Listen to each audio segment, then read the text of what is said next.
Hey family, today we're going to talk about the essence of evil and something we might learn from Killmonger and Thanos. Stick around. Welcome to Us Crazy Christians. I'm your host, William E. Smith. Thanks for joining us today. I want to bring an idea to you today and allow you to judge for yourself to see if it has any validity.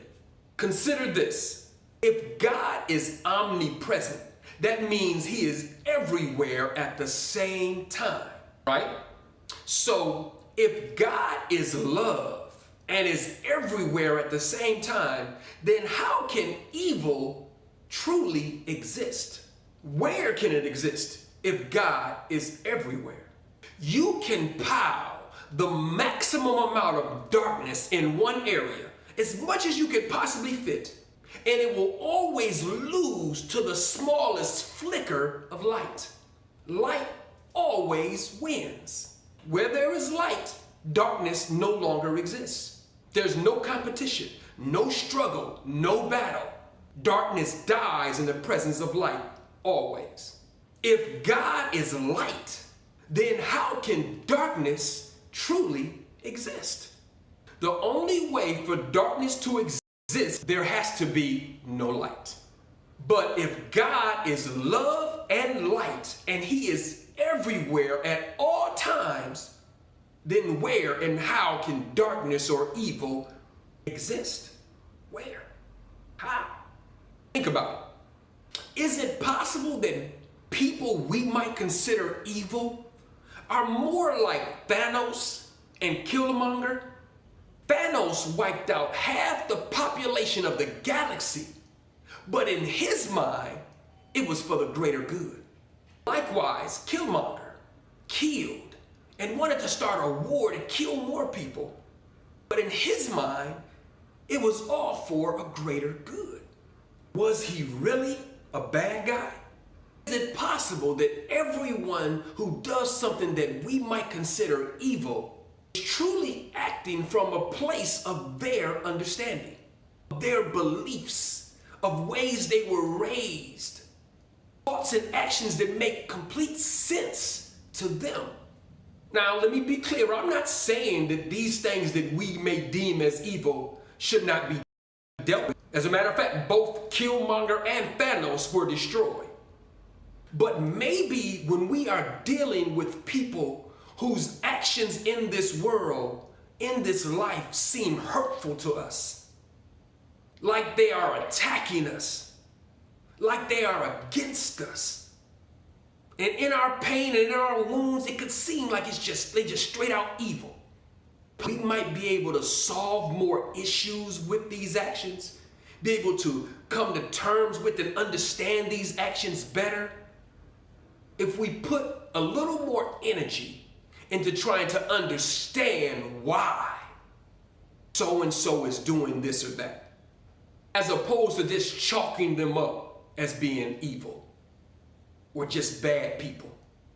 As I've grown and matured, I've learned that people that I have held grudges against for things that they did to me or against me, that hurt or wounded me, that in that time, my immature mind viewed them as simply evil, the enemy, the adversary, and at times completely unforgivable.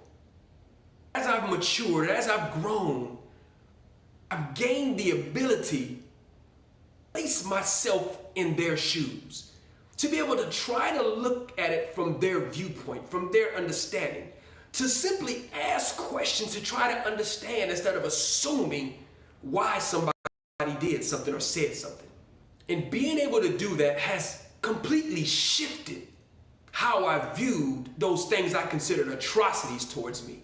Now again, I'm not saying that they were okay or they were good to do it or they were right to do it and I deserved it, any of that. But I am saying that just being the victim or the observer of what I considered evil, I placed a label on them and put them in a category. But with maturity and wisdom and sometimes just conversation, I was able to see that evil was nowhere involved. A lot of times it made complete sense to them what they were doing. It made sense. It was a lesser of two evils at times. All different kind of examples I can go into. My thoughts and memories are flooding my mind as I say this right now, but I don't want to tell people's business. And that's not necessarily the purpose of this video, to get into those details. Again, not saying what they did wasn't wrong, that it wasn't painful, hurtful, or damaging. It was all of that. But they all had reasons that made absolute sense from their viewpoints. Just like you and I have wounded people, and they will swear us as being evil, but we knew that it made sense to us. You may be at odds with somebody right now from 30 years ago, and you see it one entirely different way, and they see it a total different way. They're looking at you like the bad guy, you're looking at them like the bad guy. And in your mind, you would totally justify what you did. It made total sense. In their mind, you destroyed them, and vice versa. But again, I have to ask, does true evil really exist? Is it even possible to exist? Maybe it is. I don't know. I'm not trying to tell you what to believe. I'm just presenting an idea and allowing you to use your common sense Christianity to decide for yourself. If God is everywhere in light, in love, how can true darkness or evil really exist? Let it marinate. If you want to see more from us crazy Christians, do me a favor. Hit the like button. Subscribe to the channel. If you're a returning guest and haven't subscribed, what are you waiting for? It's free. Plus, hit the notifications bell to be notified every time we post a new video. Thanks for watching us crazy Christians. Until next time, be blessed.